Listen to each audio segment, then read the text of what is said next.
live. Coaches.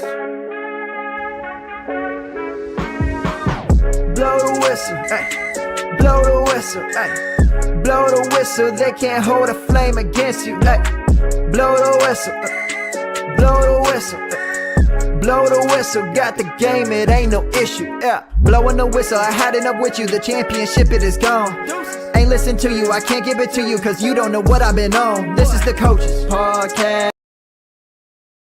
What is going on, everybody? Welcome back into the Fantasy Coaches Podcast. I am your host, as always, guys, Coach Steve.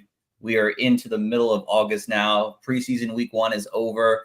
It has been a great time to be part of August right now, but we still have a lot to talk about here over the next few weeks here, and we're going into the next part of our episodes here, winning the middle rounds here, talking about rounds 6 through 10 here, kind of finding players that if you draft these guys, it should help you reach the next level and get to the playoffs, and which is what we all want for fantasy. So, of course, we have Coach Tyler in today's show. Coach Tyler, man, what's going on? What's up, guys? Excited to talk about the middle rounds. This is really where you can win your drafts and walk out happy. So let's get into it. Absolutely. And of course, we have our guest on today's show here, a good friend of the show, Kyle. What's going on, brother? How are you? Doing great, but just to provide some balance, it's also the spot where you can really mess up your drafts and not walk out happy at all. So yes, good to first 5 picks important, but you also have to just keep that momentum going and really build a full roster. Absolutely. So like I said, we're going to be talking about rounds 6 through 10 today, breaking down all the players in terms of ADP that these players are currently going to via Fantasy Pros ADP. So before we get into that, I don't know if any of you guys really watched any preseason games this weekend. Was there anything that stood out to you guys if you wanted to talk about real quick before we get started? Tyler, Kyle? I didn't watch enough to comment. That's fine. That's fine. That's fine. I figured I'd throw it out there. Hollywood Brown got banged up this weekend here. There's a chance he misses some early time in the season here, so you should probably expect the guy. We're going to be talking about him. Basically, all the Chiefs receivers are in this range here that we'll probably mention about him today. A lot of rookie quarterbacks played over the weekend. They all looked decent for the most part. No one really was terrible. Stenson Bennett was horrible coming back into the NFL. That was last night with 4 interceptions. But didn't they win the game? They won the game. And he threw the winning touchdown at the end. So you got if it was an actual regular season game, they probably would have benched him. But in a preseason game, give the kid a shot. It's a very Dallas Cowboys game to go out and lose to a quarterback that threw 4 picks. That is very true. Defense is dominated. Yeah, there was a lot of defensive dominance over the weekend there, but yeah, I mean, continue to watch the preseason games. People will tell you some little things here and there, whether or not who got more snap counts with the first team and all this stuff here. And yes, it matters, but it also doesn't because it's just one game. We don't know what's going to happen. These coaches are trying out different things with different players in different positions here within the offenses. So it's good to know. It's good to continue to follow that trend here. So as we get into week 2, but we are going back to talk about the actual draft here and some players that are going to be more highlighted maybe in week 2 who maybe didn't play as much in week 1. We'll have to wait and see. But let's get started with our ADP here. Winning the first round of round 6 here. And this is pick 61 to 60 and set 272. You have Dave Montgomery, George Kittle, Kyle Pitts. Tank Dell caught a touchdown over the weekend. DeAndre Swift, Kyler Murray, Zamir White, Keenan Allen, Najee Harris, Dak Prescott, Evan Ingram, and Terry McLaurin. So, Kyle, I will allow you to go first since you are our guest here. Break down round 6 here. Tell us some players you like, you don't like, overall opinion on the round 6 players.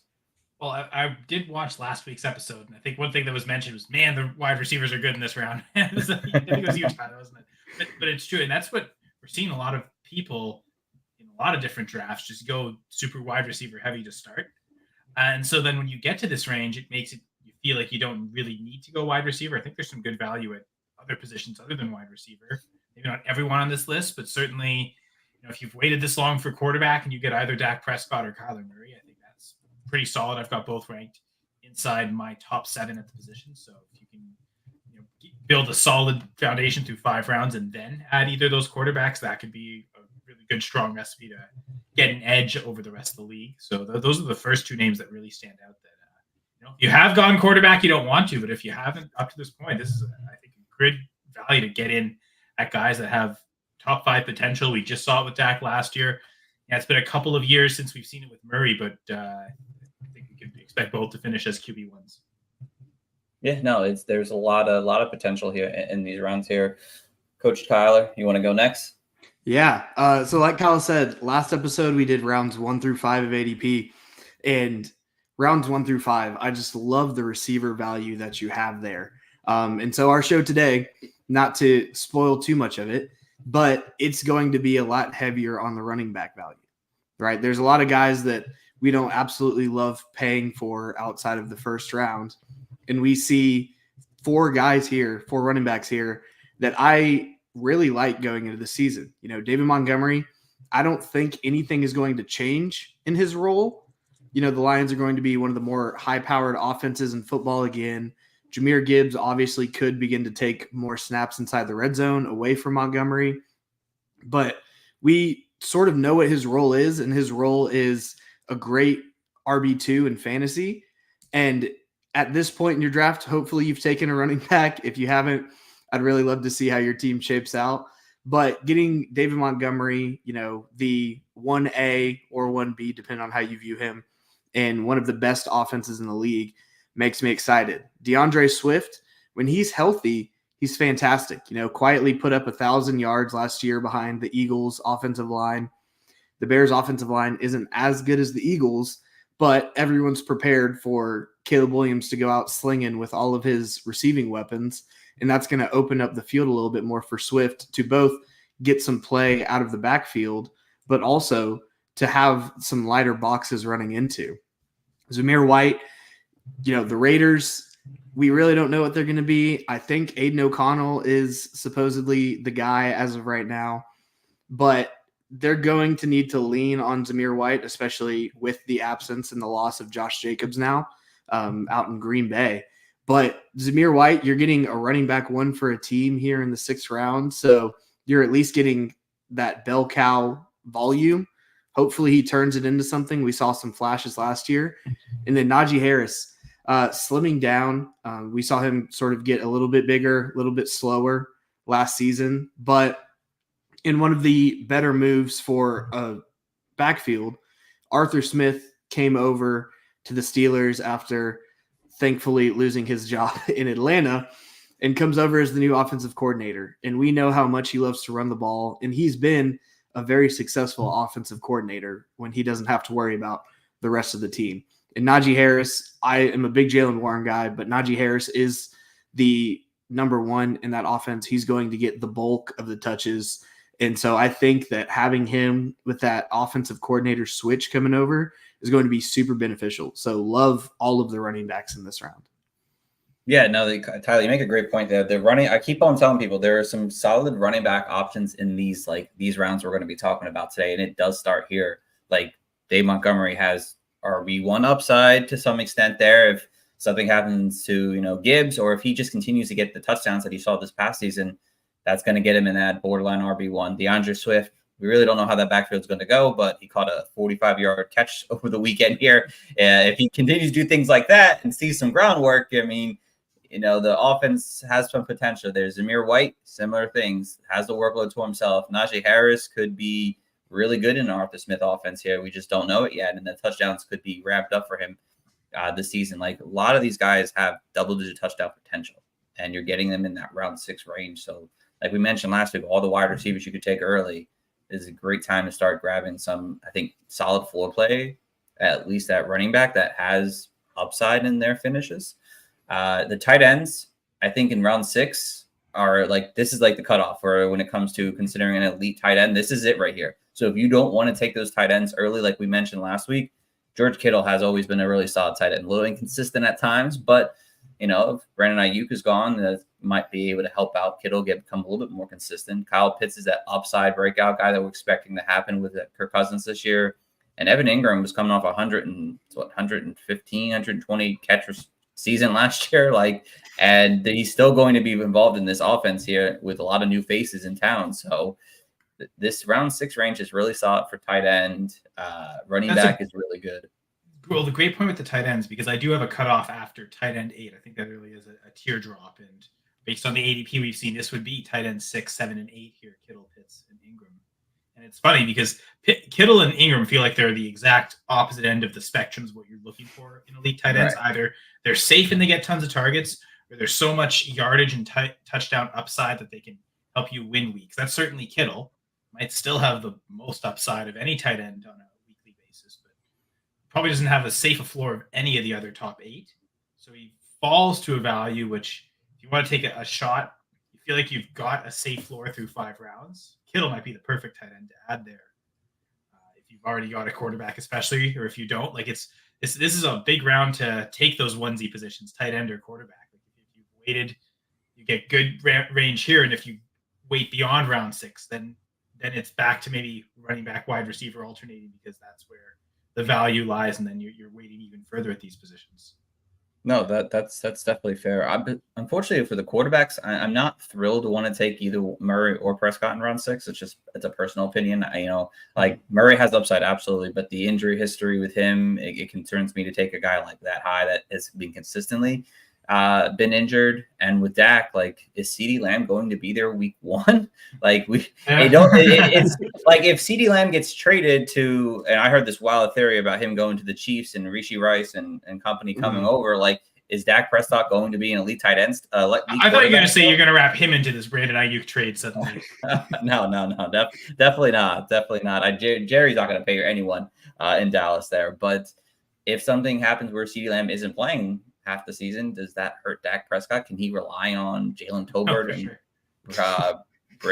Brandon Cooks? Like, I don't know. So it's like they have high upside. This ranking is based on Prescott having Lamb. I don't think right, of course, top 6 right, of course, without him, so. Right. And people are still drafting him, expecting Lamb to be there, but you take that risk. People are still drafting Lamb as an early first-round pick, expecting him to be there too, right? So that is true. But you're right, though. It is a massive risk. They might not, even though we all, like, I certainly expect it to happen, but you never know. That's why I don't have a draft until at least August 25th. So that's the great point about that. So, but yeah, that's round 6. It's solid. It's got great players in it overall. So, all right, let's head over to round 7. This is pick 73 to 84. You have Christian Kirk, Jordan Love, Raheem Mostert, Chris Godwin, Zach Moss, Jaden Reed, Calvin Ridley, Jake Ferguson, Hollywood Brown, Tony Pollard, Jalen Warren, and as of this morning, Rishi Rice jumped up into this round 7 range, which is, again, I guess the suspensions are not going to potentially happen for him this year. We don't know, but he's now a round 7 player here. So Kyle, break down round 7 for us. Well, and I think Tyler was making a good point, especially talking up Montgomery and Najee in the last round. Like, we shouldn't necessarily be so concerned that these are guys that are splitting time. Heck, for Montgomery, he's the RB2 on his team, and for a lot of people, I know certainly I have him ranked inside the top 20. And to that effect, I certainly don't mind taking shots on either of the Dolphins running backs at their ADP. I've also got Raheem Mostert ranked inside the top 20. And I guess I haven't been following on exactly, but I think to count the exact numbers through running backs through this ADP, Steve, I'm pretty sure we're past RB20 at this point. So I think I'd say so, yeah. First and foremost, I see Mostert as just the one value that really stands out to me, because I do have him a tier above the rest of these running backs. Could see Zach Moss potentially taking over in Cincinnati and making me wrong there. I like the shot on Mostert more than really anyone in this round, because there certainly are some wide receivers, just like every round. No, there's a good value there. I was thinking I'd even last round with Terry McLaurin in the 6th. That seems like that's good value. You could say the same thing. I like this round at wide receiver. Raheem Mostert is the RB25 though. Okay, yeah, that seems like a value to me. I think similar to the argument with Montgomery is, we saw 1 year Jamal Williams be there, and that goal line role for the Lions, it got a little split between Gibbs and Montgomery, but it was so there was so much touchdown equity to go around that both were fine. Like both managed to have good touchdown seasons. And so just to say, like, people will use Jamal Williams as an argument against Raheem Mostert. Williams out of nowhere gets a 20 touchdown season. The next year, look what happens. He gets 1 touchdown. But he also left that situation, went to a new team, and didn't necessarily have the goal line role, was fighting against Alvin Kamara, notorious touchdown scorer through his career. Whereas on the Lions, that role that Williams had, that was still, they were still giving touchdowns, a good offensive line, a great offense that was able to just provide whoever was carrying the football tons of opportunities for touchdowns. Mostert gets the advantage of staying on the spot where he scored those 20 touchdowns last year. I don't expect maybe even double-digit touchdowns might even not be in the range of outcomes this year, but certainly I think 8-9 touchdowns to go along with all the carries he's expected to get. I think Mostert's definitely worth taking a shot. I've even wondered, do you just go with Achane and Mostert on the same team? That's your like double hero RB, and then worry about the rest after. I did ponder that this weekend in a draft. Mostert didn't fall to me, so I couldn't try it out, but I would definitely have been curious to try the strategy. Coach Tyler, over to you, my friend. It's like Kyle read my mind on the arguments against Raheem Mostert. Definitely someone that scares me just because of what we've seen with Jamal Williams in the past, and how much analytically fantasy football has become, just looking at trends and age drops on production. And the one-off season kind of scares me. Again, like Kyle said, he's in the same spot. Achane didn't get all that much bigger throughout the offseason. So if someone's going to have the goal line work, it's going to be Raheem Mostert. But I would go into Raheem Mostert understanding that he's not going to touch 20 touchdowns again. And if he does, I will happily be wrong about that. But this is one of those rounds where if I'm starting to flip-flop receiver running back, just filling out flex spots in the bench, I really do like the receivers in this position. Christian Kirk, I've been singing his praises all offseason since they went out and got Gabe Davis and then Brian Thomas Jr. in the draft. He belongs in the slot because he is a great slot receiver. And I think that the Jaguars are going to become a little bit more up-tempo. They're realizing that the AFC South on its own, if not the entire league, is becoming more of a run and gun. And they're going to need to have a guy that's consistent. And of the three guys that they're going to trot out there, Christian Kirk would be the most consistent in my view. I'm a big Gabe Davis hater, but just one of the most inconsistent guys. Great best ball guy, but week to week, I don't want to touch him. And then Brian Thomas Jr. comes out of nowhere and puts up an insane, I think it was 17 touchdown season with LSU this past year. But before that, he was almost non-existent on that LSU roster.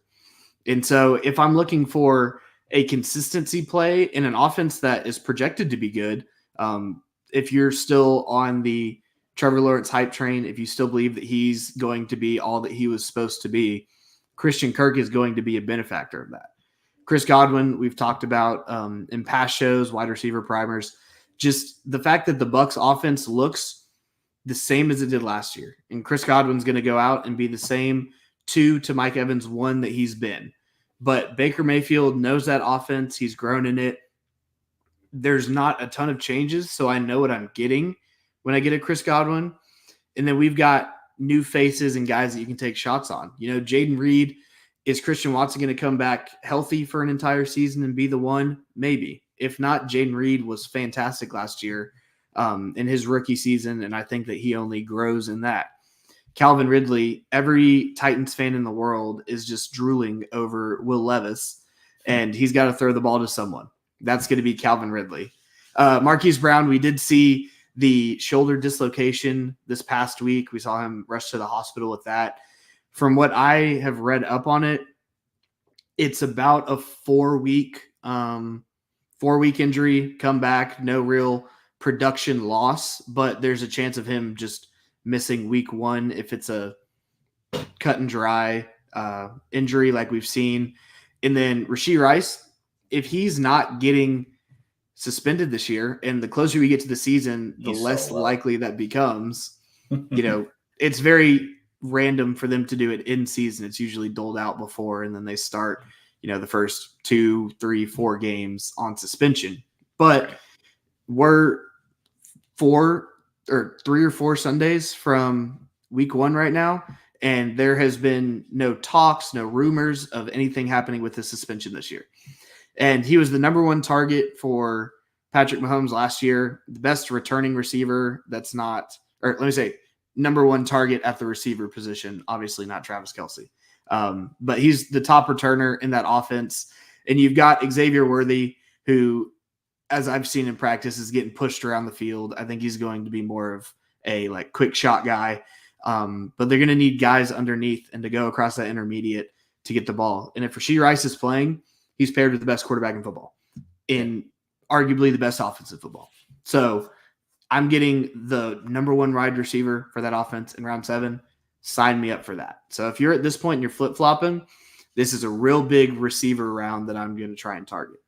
And with these receivers, you mentioned it with Kirk playing in the slot. I mean, that's Kirk, that's Godwin, that's Reed, that's Rashee Rice as well. So this is a round where we want to take advantage of these PPR guys where the yardage may not be huge, certainly catch a lot of passes, and there's still good touchdown chances, especially, I would say, with Reed and Rice because of those offenses. But yeah, so they got to love Mostert and Christian Kirk as I would say, the best standout values in this round.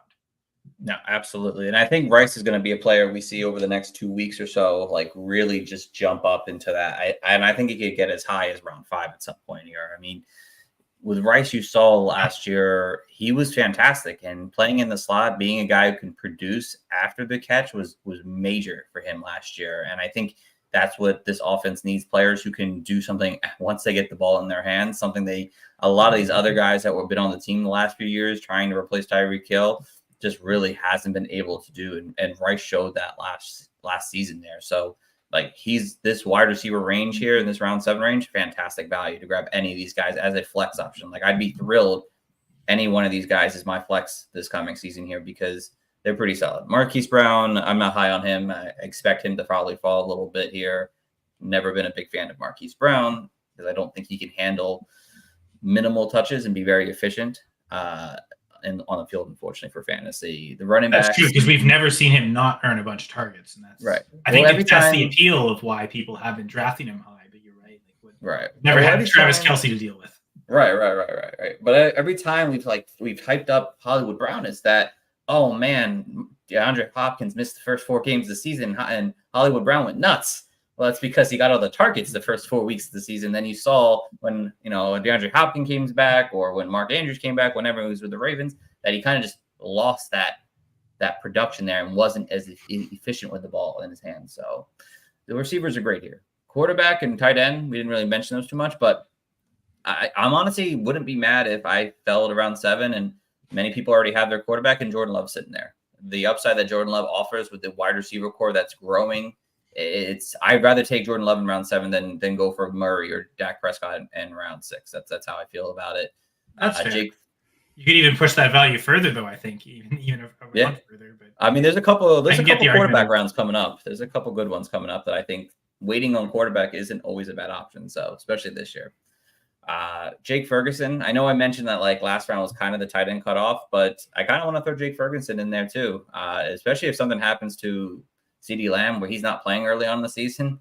We always know that Dak Prescott loves his tight ends, and we saw last year Jake Ferguson kind of came out of nowhere really as a sleeper and thrived on that. And I expect him to be able to do it again this season here with, again, a shaky number 2 option outside of CeeDee Lamb this season. You could say I can argument that Ferguson could have more targets than Brooke Cooks, Tolbert, Zeke Elliott, whoever you want to throw in that backfield there as a pass catcher. Like for sure, Tolbert. Like that one's not even in question. He's the number 2 option there, and I think with the excitement of CeeDee Lamb last year and the year that he had, defenses are going to key in on him more than ever. On top of the fact that the Cowboys are their offense is diminishing because they won't pay anyone. And so it's really CeeDee and Ferguson, and then you're just taking a shot in the dark. And, it's going to start looking like a Kansas City Chiefs wide receiver room, but Dak isn't Pat Mahomes. No, that's true. That is very true. The one anti-Ferguson take, I would say, especially in redraft. So I will say, I think the fact that he's getting in this range where he's the tight end 9, like that's typically usually the range we don't want to be drafting guys, because whoever finishes as the tight end 9 will probably put up similar production to like the tight end 20 who you can get in the last round. So that's true. I think Ferguson's ranking in the tight ends makes sense because I do have him at tight end 9. So he should be the one that goes next. But does he provide enough of a difference that you are better off taking him than you are waiting? That's where I'm not so sure. We saw Dak lead the league in touchdowns last year, and Ferguson only had 4. And the one takeaway I see is that they're bringing Zeke back because they couldn't run much near the goal line. They had to have Dak go for that. Like I could see Dak not hitting maybe even 30 touchdowns, but maybe 28, 29. But if he's dropping by 7 or 8 touchdowns, that doesn't encourage me to think Ferguson's going to get more and do better than he did last year. So I think he's probably stuck to be like probably finish in that low end tight end 1 range, but I also don't know that really gives much of a difference. That's why I do see there's a bit of a difference between Ferguson and Ingram, where Ingram's struggled to get touchdowns as well, but it also feels like there's not a CeeDee Lamb to just monopolize all the targets. I mean, he led the team in targets last year, I believe. So he's got that in his outcomes. I don't think there's any way Ferguson is getting ahead of CD like Ingram could get ahead of Kirk. I would still bet on Christian Kirk, but like I can see that reality where that happens. So right. Just makes me hesitant on Ferguson here. That's fair. That is fair. All right, let's get over to round 8 here, guys. Pick 85 to 96. Now we have the David Njoku, Nick Chubb, Deontay Johnson, Devin Singletary, Brock Purdy, Austin Eckler.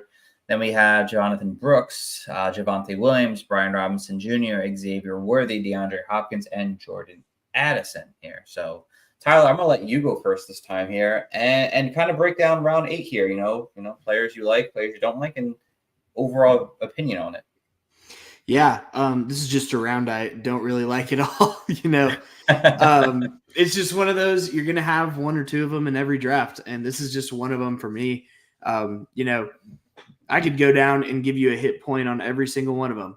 And Njoku doesn't have Joe Flacco. I don't want him as much because he's not going to produce like he did when he had Flacco last year. Nick Chubb coming off a gruesome knee injury. I don't think he played in the first preseason game. I'd really be surprised if he plays in the preseason at all. Doubtful. So I'd be surprised if he plays week 1, to be honest. Yeah. So I'd be terrified to draft him not seeing him on the field. Obviously, there's going to be all the squat videos that come out of him lifting like crazy. But until I see him, making a cut through a hole, I'm not going to trust it. Deontay Johnson, he doesn't like to catch the ball. Bryce Young didn't look outstanding last year. They added some weapons to that Panthers offense, but I still think it's young enough, and as we'll get to Jonathan Brooks, hurt enough that it's not going to be a revelation this year. Singletary, he's in one of the worst offenses in football, and he's not Saquon Barkley. Saquon, it took everything in him to produce in that offense, and that was receiving, that was rushing, that was dancing all over the field 40 times a game so that the Giants could still lose by 17.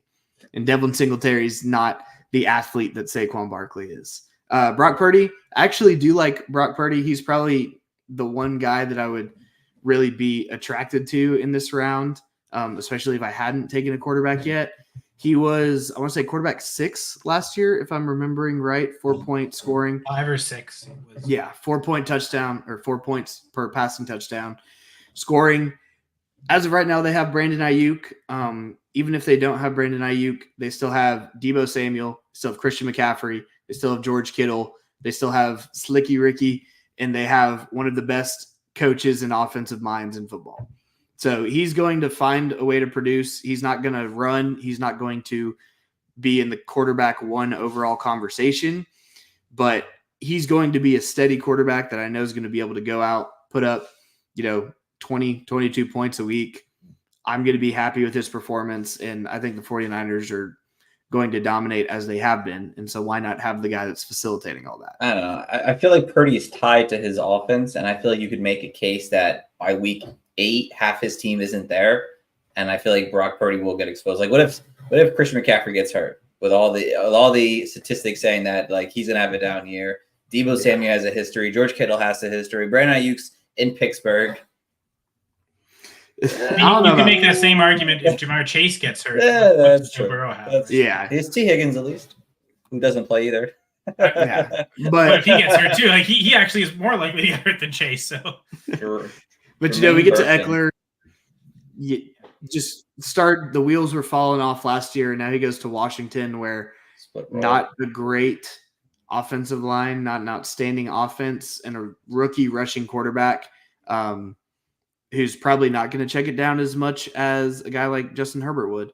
So Eckler, not overly attractive to me. Jonathan Brooks, you're missing him the first at least 3 to 4 weeks of the season, from what Canales has told us, if not longer.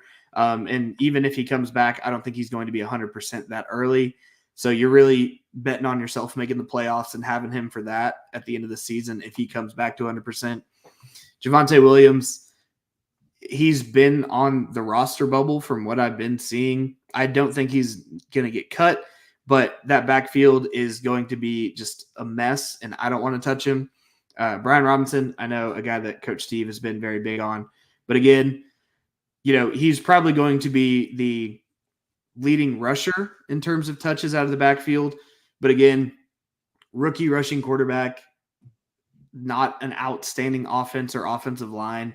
I'm still getting running back one for a team here, so that's somewhat attractive to me. But at the same time, I'm just hoping that he's the gem that comes out of all the mess. Xavier Worthy, I'm a Texans guy. I'm a big Tank Dell guy.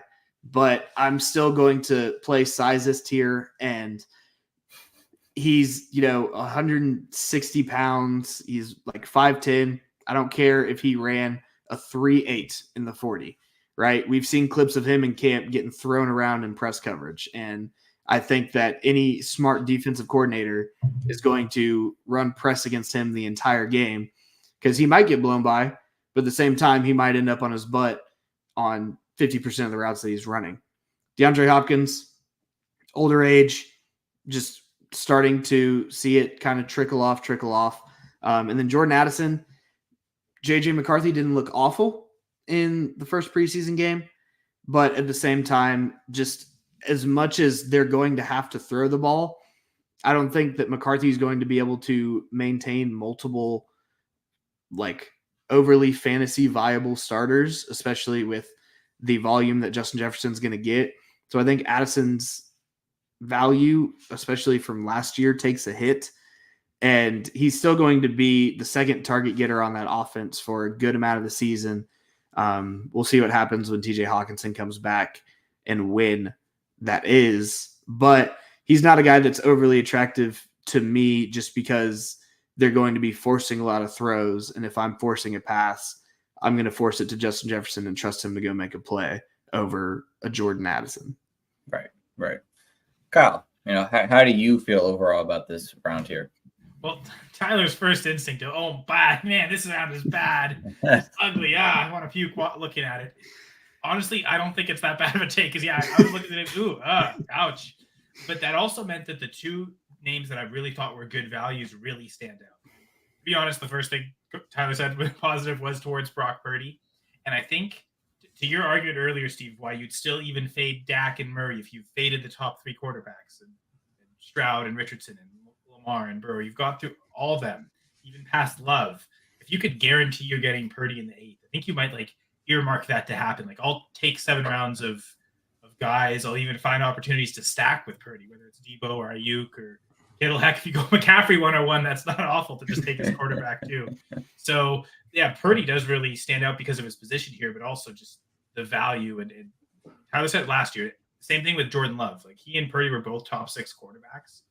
And you might not expect that to happen again, but that's how the ADP is going. Is drafters really aren't expecting. They're not being priced as top 6 guys. They're being priced as back-end QB1s, sometimes outside the top 10 even. So it feels Love's a value, but I would say Purdy is even more of a value. You look at a lot of his stats, and you could say it's the system all you want, but the system has produced what is truly an elite quarterback. Maybe not on elite volume.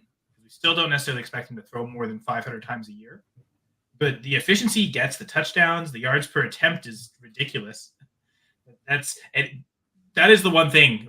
Garoppolo, his yards per attempt were always really good with the 49ers. The rest of it didn't live up to it. He took a lot of sacks. Purdy is just operating this offense at a whole different level than we saw anyone else in San Francisco. This it really resembles, if you're going to look at any Shanahan system quarterback, this is close to peak Matt Ryan. Again, just not on the same volume Matt Ryan would be getting. Atlanta would have no problem throwing it 600 times because they didn't have the defense that they had to do it. So I still think Purdy's a being overlooked a lot from the general NFL community on how good of a quarterback he is, and certainly in the fantasy community. But there is one other name that stands out to me, Deontay Johnson. I have him ranked as a top 24 wide receiver. So he's in my wide receiver 2 range, and just to fall this far, it's a bad quarterback. Deontay's catch rate is not necessarily the best. I do feel like he gets docked for that a little more than he should. There's that 1 year, I think he had like 9 drops. But if you look at the splits, he suffered a concussion like mid-season, and I think 7 of those 9 drops came after that concussion. And it feels like that one, like half of a season where he was, coming with post-concussion symptoms. That's kind of what everyone uses as an example. Say, Deontay's got a drop problem. He's not the only receiver that has a low catch percentage, but it feels like he gets dragged for it more than most. And I guess for me, I chase targets so much that I view Deontay as someone who's always earned targets. I'm not worried about Adam Thielen being there. I think Deontay clearly comes in as the number 1 receiver. They wanted to trade for him. It didn't cost much, but it seems like everything they've done, drafting a first-round receiver, trading for Deontay Johnson, the Panthers realize, we cannot like fail Bryce Young. We have to surround him with the adequate talent. And I think they do that to bring in Deontay for a purpose. So to me, those are the only 2 that really stand out as like strong picks. Like, I know Steve earlier you mentioned, okay, there'll be good rounds for running back value. This doesn't seem like that round. You talk about split though. It's funny that drafters are split between Eckler and Robinson. Like, who's the first one that should be taken? So I guess that's an interesting question. If forced to pick, and with looking at this ADP, it looks like it's literally at the same cost. So you can straight up make this pick. But which Washington running back do you guys want? Robinson. Brian Robinson all day. He's going to be the one. Torn, but that is where I'm leaning as well. Because the problem with Eckler is, Tyler, I think you alluded to it, and maybe potentially you as well, Steve, in previous episodes. Pass catching running back with Jaden Daniels doesn't feel like that's a strong role to have, and that seems like why they brought in Eckler. So I agree with your testament, Steve, that Brian Robinson should lead the team in carries. He still carries some touchdown upside as well. That was a big thing for Eckler, but again, a lot of that was tied to how many receiving touchdowns he was getting. So. That was true, yeah. No, like I said, this round's okay. I mean, I'm not overly thrilled about when I get to this round here. For me, it always comes back to let me just take Brian Robinson and I'll move on with my life. Like I'll get my RB2 or I'll get my first backup running back, and I'm like, I'm calling it a day there. Like the running backs, they all interesting to some extent here, and you can make a case for a lot of them, but you have, Chubbs and Brooks who are injured, and they might miss the first 4 games of the season. A lot of people were torn on Javonte Williams, they're like, oh, he's in the doghouse, he's kind of done. And then the other half is like, well, maybe he's not. Maybe we're just speculating that. And he's now 2 years off a major injury where he did pretty decent last year, coming off a very major injury last year. So there's potential for him still. I mean, Singletary, even heard much about because everyone's so concerned about the backup job there in New York. And then again, Austin Eckler, he's older. For me, it's Brian Robinson. I feel like he's just a safe play outside of Deontay Johnson. And Deontay Johnson's fine. It's just that Panthers offense does really scare me of like how efficient it can really be. I know Adam Thielen had a great year last year, but I'm still very concerned about Bryce Young as a quarterback. But if I get Brian Robinson, I know that Cliff Kingsbury offense loves to have a guy who's big in that red zone and just kind of run that ball in. And we saw it in preseason. He had averaged like 5 yards per carry on 5 carries early on in that game before he got taken out. So, I mean, Robinson for me, it just makes a lot of sense around 8 just to have that reliable RB2 or at least high-end RB3 or the first guy off your bench if you're looking for a running back right now. So, and since you're both pro Robinson and pro charity league, you'll love this because I'm in the Paulie's playoff. Shane Barrett, who organizes that one. I got a special invite into the League One where Shane's actually playing. So wow. I'm a little honored. And I went Achane in the 3rd round of a super flex, and Robinson fell to the 11th round, which again, knowing super flex, how you'd move up quarterbacks, maybe 2, even 3 rounds difference. Seems like it's in line with this ADP, but I did what you just said. And I went with a ton of wide receivers like it's been talked about on the previous episode and just contented myself with like a Brian Robinson and as an RB2, Gus Edwards in the next round, going for those type of guys and just trying to figure out the matchups, maybe stream the position between a couple guys in this range. So you can take Brian Robinson as your RB2 and if you build your RB depth properly, you also don't necessarily have to rely on him every week. If it looks like, oh man, they're going up against an elite defensive line, they're going to destroy this O-line. Like Robinson's really not going to get much space. It's going to be over quick. Game scripted out of it. You can still find ways to avoid him, even if you're taking him in the 8th round. You don't have to start him every week. Right. No, absolutely. And he's a guy where, like, you know, he might be able to get you 8 to 12 points most weeks, and then you just build off your later rounds, which we'll get to next week, about a bunch of backup running backs who have tremendous upside at that point there, and then you flip-flop when you need to have that upside play in your lineup. So the hero RB strategy is that your RB1 position set, like that guy's locked in, and your RB2, you're flipping it. You want to focus on depth at that position. You want to give yourself multiple options. If you're doing that, you're probably taking enough receivers that you're going to flex wide receiver. So really, all you've got to worry about in week is just finding that right RB2 to fit in your lineup. And yeah, most weeks, if you're stuck, just go with Robinson because you know he's safe. But if there are hints of bad matchups, another running back is a good matchup. One of your backup running backs is suddenly the starter because of an injury. That's like the situations where you think, okay, I'll bench Robinson in these cases. And so you start, again, it doesn't feel like you're wasting the investment of an 8th rounder, because now we are getting to the point where roster construction does mean a lot. So you might take someone now. Like if you took a shot on Worthy in this range, for instance, you don't necessarily have to play him week 1. You can say, okay, my 8th round pick isn't necessarily an automatic starter. I took a rookie there, so I know that he's going to develop. That's someone I'm looking to play later in the season. Might almost do the opposite with Robinson. Someone you're playing early, you don't have to rely on him at the end of the season.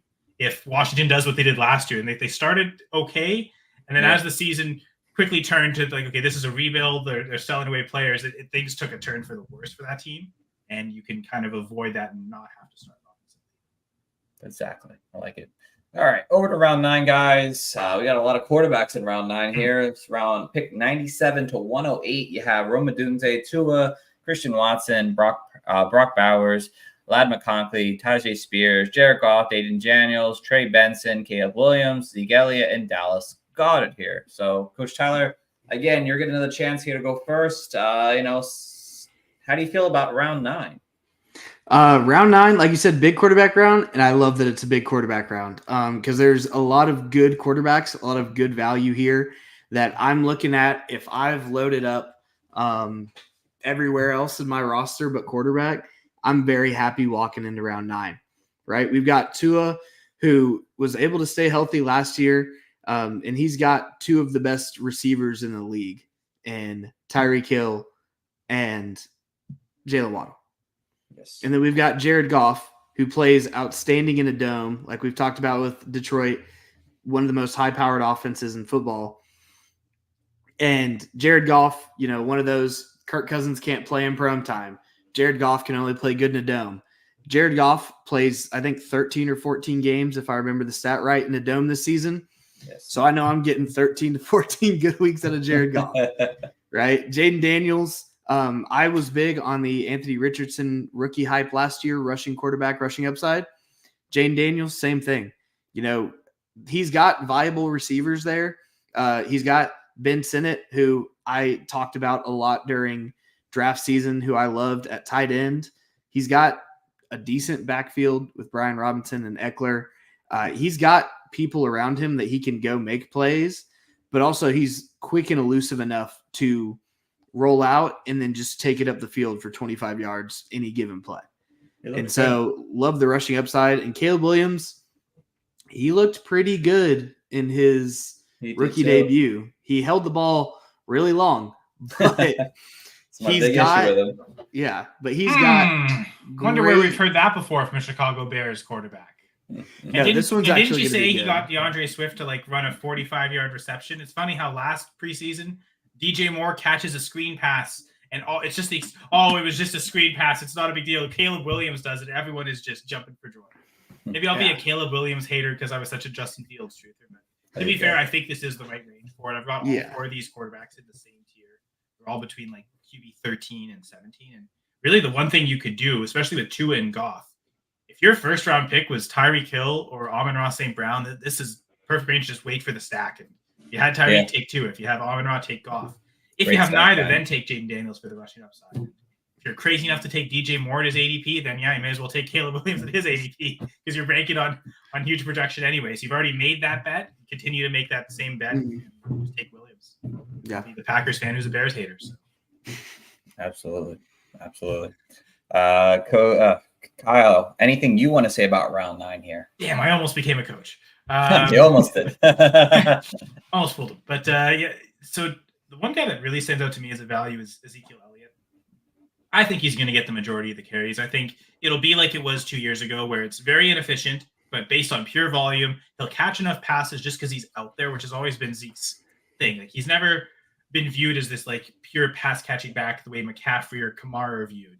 But he gets a ton of receptions every year because of probably his greatest strong suit is durability. I mean, he's been injured, but he's very rarely actually missed games due to injury. I'm pretty sure he still has more games missed due to suspension in his career than he does due to injury. So, which really is just one suspension. So it tells you, like, he very rarely misses time. He's usually just out there on the field. I mean, last year he led the Patriots in catches last year as the backup running back, just because the starter got hurt. He's out there, and there was a team that was already designed with their starter to pass to the running back anyway. But talking about earlier concerns of why we prop up Jake Ferguson, I'd much rather take the shot on Zeke than Jake Ferguson, simply because it's the same argument of who do they throw to? Well, Zeke's going to catch passes as a result of that. But then you also get the added bonus of the goal line carries and a bunch of touchdown upside. That's the one thing where I think he's really going to thrive, is still scoring touchdowns. He might do it at a 4 yards per attempt, but if he's getting 15 to 20 carries inside the 5, he's probably going to hit double-digit touchdowns. And at this point, it's tough to find that kind of upside. He seems like a safe, boring play, but sometimes the boring play is the best one. It might be boring to go with this range of quarterbacks, although you got some rookies in there, so it's maybe a flashy range. But like going with a Tua or a Goff feels boring, but it can be really effective in the right situations. And I feel like Zeke is that exact same thing. So if you've got your quarterback, it seems like Zeke would be the pick. If you don't have your quarterback, then yeah, take your pick, because again, there might be a stack somewhere. You might be able to still get upside with Jaden Daniels. So definitely, I think, Daniels and Elliott really do stand out to me as the values here. Yeah, quarterbacks to stand out, obviously, this group here. If you're looking at other ones that are, if you should go to our YouTube channel and check our slideshows as we do these, it's very helpful. But the tight ends in round 9, they don't really scream out where I want to grab these tight ends at this point here. Brock Bowers and Dallas Goedert, especially Dallas Goedert. Dallas Goedert is very hard to want to start on a week-to-week basis. I think his name value has gotten him better than where he should be at times. But if Devonta Smith is on the field, you don't want to play Dallas Goedert. And Brock Bowers is such a mystery of how efficient and how much they plan on using him on the field. I believe he, if I'm not mistaken, he led Michael Mayer in snaps on that preseason game. So that's something, obviously. But yeah, I'm less concerned with Mayer. Mayer fighting for what's left from Adams and Myers. Like that, right, that's the issue. Myers to me is the bigger threat. Miles looked good. He had 3 catches, 45 yards. He's always looked good. It's just he finally scored touchdowns last year. That was always his biggest concern. Very much so. Ever would I have thought the year that Myers and Adams on the same team would catch the same number of touchdowns, just because of how good Adams was at it for so long and how bad Myers was, but it finally connected. Things finally hit there. So yeah, I've heard some people say like they think he's going to be second on the team in targets. I'm really hesitant. He won't. As long as Myers third at best. I can get the argument though why you'd rank Bowers at like the tight end 9, because more than Ferguson, certainly more than Goddard, or even Njoku, who was in the last round. We didn't really mention him much. Tyler gave a brief summary of every player though, so watch the video for his detailed explanations. But it feels like Bowers has much more upside than those guys do, and so like I can understand the intrigue of the unknown, but at the same time, there's also intrigue and unknown with some other tight ends that I might want to take upside shots that you could probably get in the very last round. So it just seems like the rookie performances from last year aren't necessarily going to replicate. Laporta finishing as the tight end 1, Kincaid doing as well as he did. It's not going to happen every year. It doesn't automatically mean Bowers is going to be great, even though everyone says he's a better prospect. Right, yeah. And then lastly, real quick, this is the wide receivers. I want to mention them a little briefly here, because Ladd McConkey is someone who, it was interesting for sure. I mean, there's definitely potential in this round to grab a guy like that. I think there's some upside with him. There's a guy later I really like too, but there's potential upside with him. And in PPR leagues, you're getting him in round 9. It's like, first take a guy off your bench. Like it's not bad to have. Christian Watson, very similar thing where like the upside is there. Like he could still be the team's wide receiver 1 very easily, but he's going in round 9. But we just don't know what his on the field and health concerns are going to do during the season. Where is he going to miss 6 games, 7 games, or is he going to play 17 games? And when he's on the field playing, he's the number 1 target last year. He showed it, but health is a major injury, and Rome Odunze is a big wild card. Like, we just don't know exactly what this Bears offense is going to do, and he could be a sneaky play. But again, in round 9, it's a little high, but everyone is buying into Caleb Williams being great. Well, that's the thing. It's really tough if you're in this round to make the bet on Odunze. If Williams is there and you think Williams is the real deal and this Bears offense is going to be great, that's probably the key for success for Rome to do well. But then if that's your thinking, why not just go Caleb?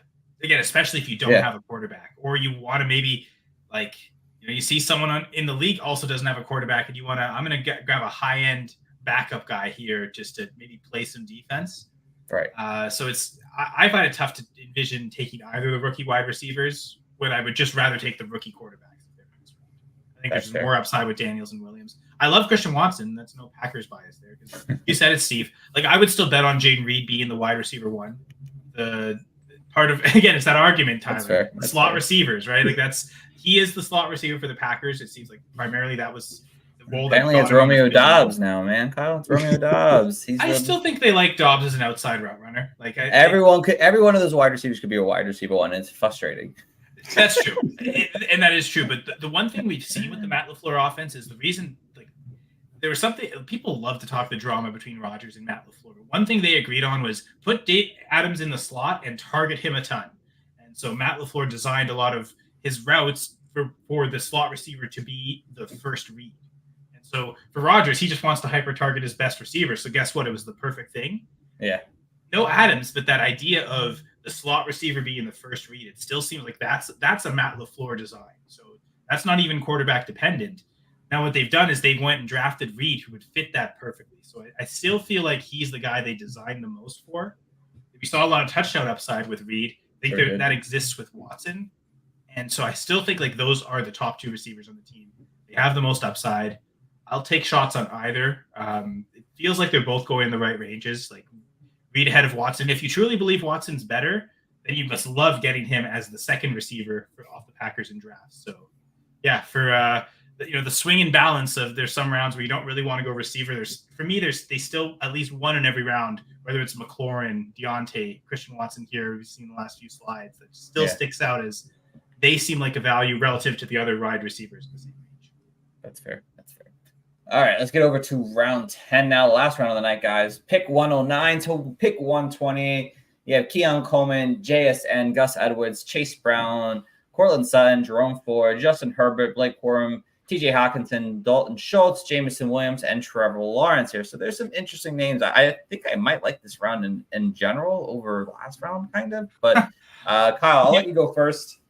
It's not wrong to say that, because I see, like, man, I think I just want Herbert. I know the injury is a little concerning, and I've dropped him a little bit in the rankings to the point where, like, I think before I would have rather have Herbert than Brock Purdy or Jordan Love. But I'll maybe say I can't. Maybe I'd rather have those other 2. In fact, the draft I did this weekend, I did exactly that and took Purdy when Herbert was still on the board. But to take the rookie Caleb Williams ahead of Herbert, like, we're hoping he is what Herbert became as a rookie. Like, it seems like that there's a lot of emphasis put there. So I might almost even move past last round and just go straight for Herbert, as, like, I think I've got Herbert ranked ahead of everyone we just talked about, even JD Daniels. So yeah, I almost kind of forgot. Like, I expected to see Lawrence here because that was that same tier of quarterback for me. And then I saw Herbert on the sheet. It kind of stood out, like, oh yeah. So he really does stand. Like, if you can wait 9 rounds and in the 10th round finally take your quarterback, man, you could truly build a juggernaut if you've made the right picks. You fill not only your starters at each position, but your flex spots, maybe even the first few bench spots. And then you can add Herbert to it. And at this point, you could still be stacking him. Like, we've seen Ladd McConkey go, but there's still other Chargers receivers available even later. So if you wanted to take your quarterback and then stack him super late with a player that you don't feel like you have to play the stack every week, you could definitely do that. So if you're team building, it's like the same thing I was saying with Brock Purdy. If you could, like, look at this spreadsheet and then, like, guarantee you were getting a certain player at prices, you might just say, yeah, guarantee me Herbert in the 10th and I'll build the rest of the team around it. Fair. That's fair. Coach Tyler, anything you want to say about round 10 here? You're on mute, my friend. My bad. Someone started like mowing right outside, and I wanted to make sure that what hum wasn't coming up. There's two guys that I really like right here. First being Jackson Smith-Njigba. I've talked about him a little bit. Big fan of him. And just the more I think about the Washington offensive coordinator coming over to be Seattle's new offensive coordinator, the more I start to see him on the field, and the quicker I think he beats out Tyler Lockett for targets. You know, the whole waiting game last year was in 2 wide receiver sets. Is JSN going to beat him out? Is he going to, finally take that next step? And Lockett just would not let go of that wide receiver 2 spot. But I think once JSN is almost forced on the field in 3 wide receiver sets and he jumps back into that slot role, I think that he begins to take that next step up, and the Seahawks start to see that Lockett is kind of on his way out the door. I'm not sure what his contract situation looks like, but I'm hoping it's not too much longer. He's a free agent after this year. Well, they even talked. There was a chance he might even get released this year, and the Seahawks kind of seemed like, no, he's still an important part this year. But yeah, I think as soon as next year, I think, and that's why I think next year really is the breakout. But it does strike me, something I was thinking about even just earlier today, how similar Jackson Smith-Njigba and Rashee Rice really are.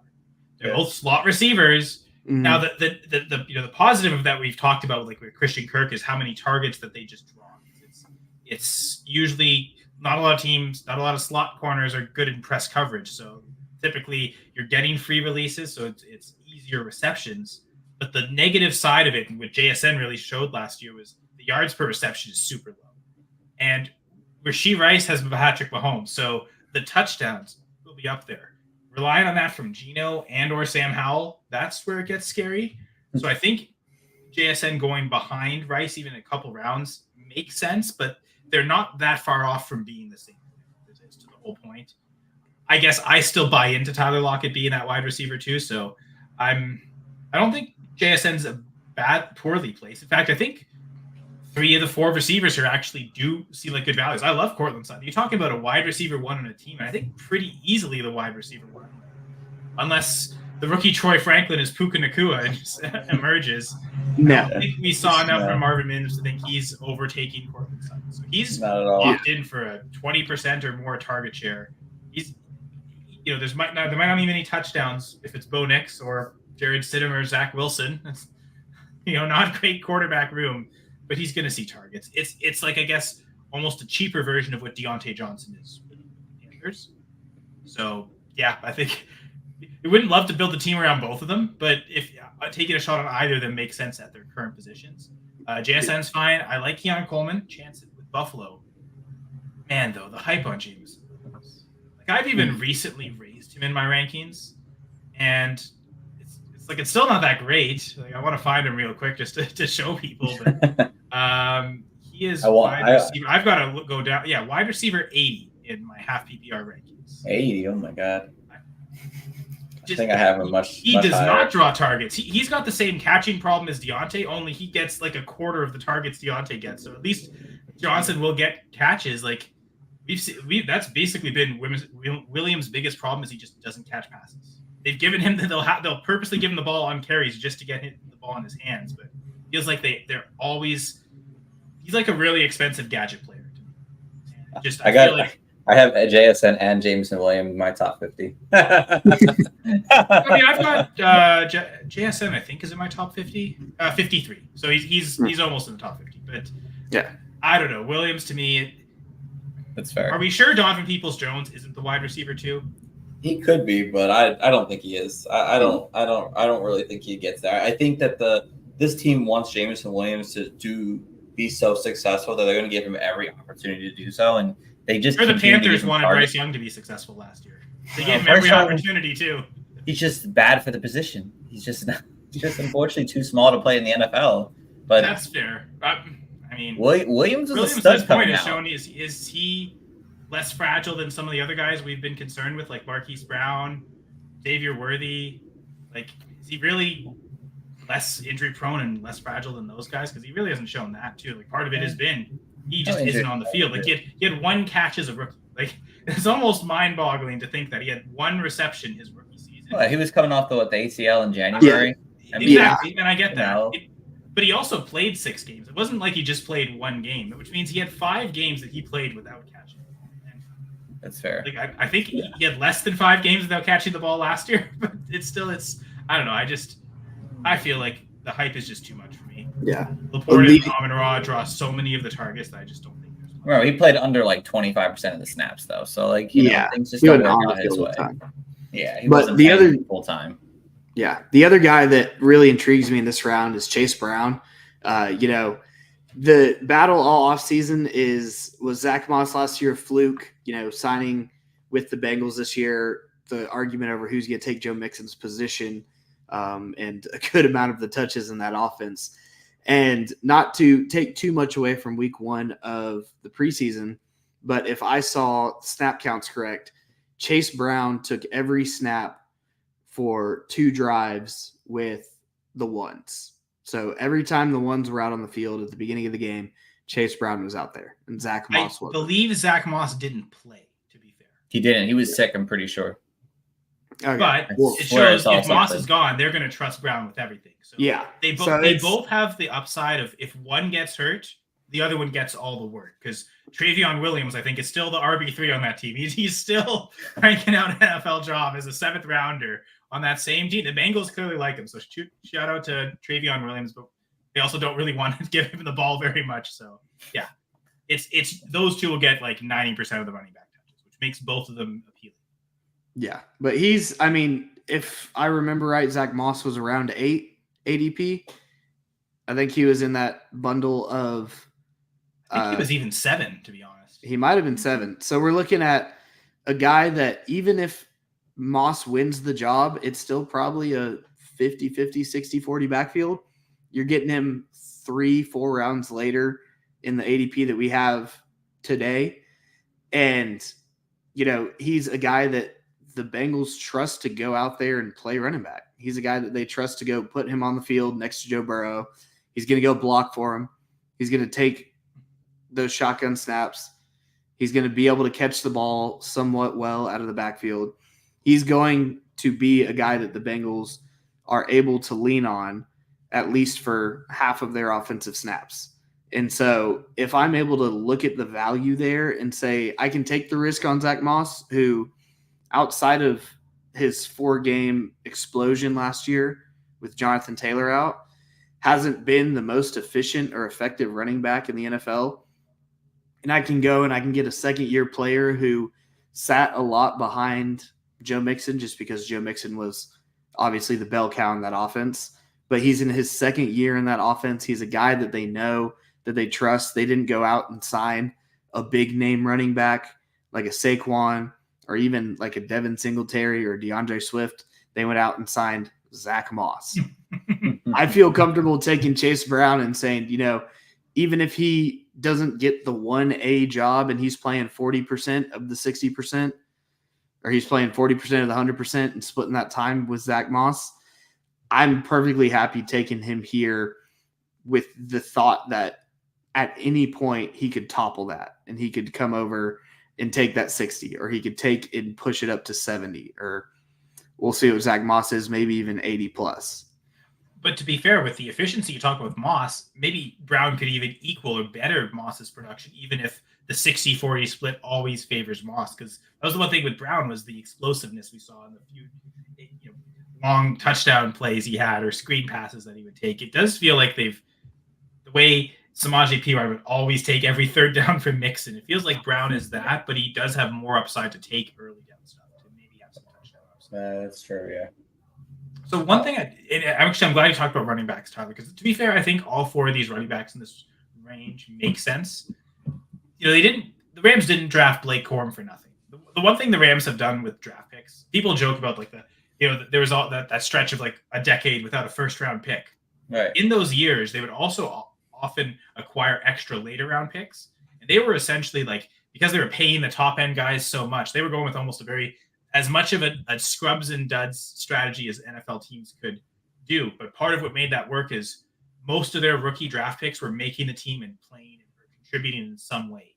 So like they make draft picks with the expectation these players are on this team. So They drafted Blake Corum for a role, probably because they don't want to give Kyron Williams 99% of the running back touches like they were doing in the games he was playing. So he's going to get some touches. Still would maybe favor Gus Edwards, who looks like the Chargers' number one back. Although that could be a muddy situation. The one thing I want to say about Jerome Ford is it's a bigger point that can apply to a couple other players. But to be fair, Tyler, you talked about not wanting Nick Chubb, not wanting Jonathan Brooks. I think the scary thing with them is drafting either of those players is the best time to have either a Browns or Panthers running back this year might be while those guys are out. Because in that case, and in the case with Cleveland, when Nick Chubb isn't playing, Jerome Ford is probably going to get most of the work. What's going to happen is once Nick Chubb returns, the two of them and even Dante Foreman are probably going to split carries enough where you don't really want any of them.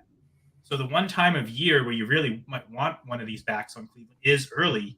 So bet on Nick Chubb not being there, and that's when you play Jerome Ford or even take the last round shot on Dante Foreman.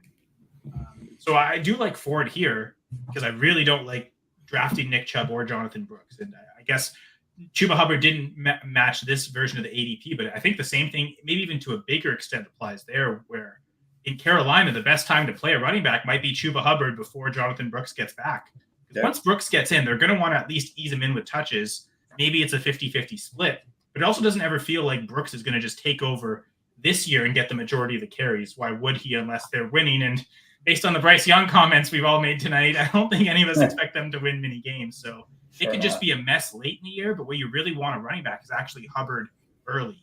So it makes Brooks and Chubb kind of easy avoids for me because I feel like you're never going to get the best of the backfield by drafting them.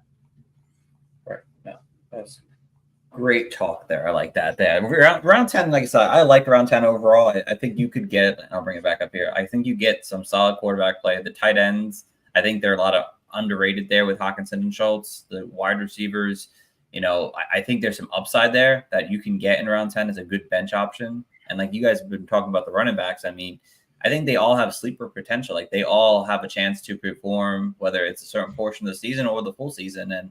And they're going in this later round. So like round 10 is a decent round. Again, there's going to be other ones we're going to talk about next week, but round 10 gives you some decent value overall where you can kind of go in any direction if you really want to. And if you're one of those players who needs to have two QBs, or if you need to have two tight ends, or just continuing to stack up on running back and wide receiver, you're sitting pretty here in round 10. So those would be the one type of people that would take or should take Hockenson. Because I know for me, I tend to never say any player is off my board entirely. Like if you gave me Nick Chubb in a late enough round, I'd take the upside shot. Okay, if I've got my running back depth already locked in, I can just take a round 12 shot on Nick Chubb. Let's say if he were to fall beyond ADP would make sense. The problem is the way I roster construct, I don't see myself ever drafting TJ Hockenson. And the problem being, I probably won't either. I don't want to carry two tight ends. Like I'm very content using the waiver wire as my bench when it comes to tight end. I'll play the matchups, the defensive points allowed to tight ends, like chase those results and see like which teams are the ones to target in terms of defenses against tight ends and just stream with the waiver wire. Or just, if there's someone that's getting targets out there that I want to pick up and play right away, feels like holding a second tight end with Hockenson really limits what you're doing with the rest of your bench. And I come with the mindset that in redraft, you usually only get like 6 bench spots. So you're really using one on a tight end that might be able to find someone early in the season that you're so happy with, you don't even really want to play Hockenson when he gets back. So it just feels like, what are you holding him for? And again, it's in a position I don't want to hold a second player. Because if I go with an elite guy, I'm just playing them every week. Even to Evan Ingram. Like Evan Ingram doesn't seem like he's the guy you want to pick the matchups with. He's safe floor every week that he's going to get the targets, and he'll eventually get a touchdown week, and you never really know when it's coming, so you just kind of have to play him. Same with Kittle. Like it's the opposite. There's spike weeks coming. The floor sucks. You just build your team around it, and you just play Kittle every week because every time he goes off on your bench, you're going to hate yourself because when he goes off, it can sometimes make the difference. So you just want to play those guys every week. So if you get them in the top 8, you really just don't want to have Hockenson at all. You've already set yourself a tight end. And if you wait longer, are you really want to taking 2 shots here at a position where I'll take a late shot at a tight end, like even later than Schultz. Like give me a Hunter Henry, Noah Fant. And if they don't pan out already week 1 and someone else does, I'm cutting bait. I'm dropping that tight end, picking up the guy on the waivers. I got the targets week 1, and I'm just streaming through the position all year.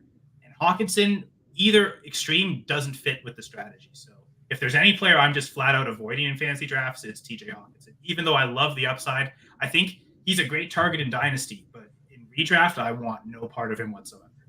That's a great breakdown of Hawkinson. I like that there, Kyle. But we are going to Thanks for having me on. Thanks for letting me talk so much.